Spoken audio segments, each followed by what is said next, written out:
Going back to what they're saying in terms of how they can manipulate me, their mind game on me is that I'm supposed to be sort of like a martyr.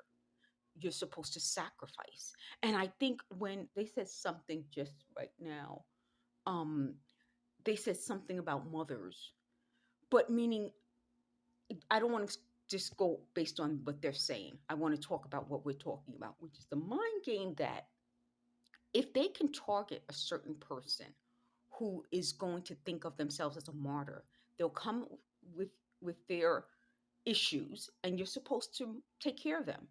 You're supposed to say, forget about myself, I must do this. And that comes goes back to what I think they did to me and why I think it's important that when I'm reading other people's experiences, I can put myself in that situation and explain to you why I think there's a similarity. So, one of the experiences that I read was that someone said that she met a guy and then he started to like move in with her and he had all these issues coming up and she started to realize he was playing mind games on her.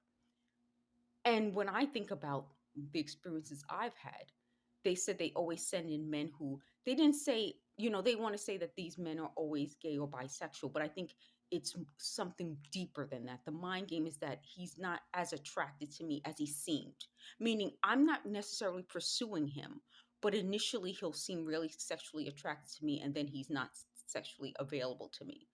Now, that really didn't happen a lot in my life. Over the course of 52 years, of course, that would happen once or twice. But the times that they even admitted it didn't happen often. So it wasn't like a recurring theme for them. They said, see, they just said something that I'll put in another video. I'm going to try to separate their mind games because this is a separate mind game. And it's the martyr type, meaning if a guy is you know, approaching me and is interested in dating me, he shouldn't have any of these issues. He shouldn't have, especially at a certain age. I mean, you can understand at a younger age, but I'm 52. A 52-year-old man should not have any issues with knowing his sexual attraction, gay, straight, or otherwise.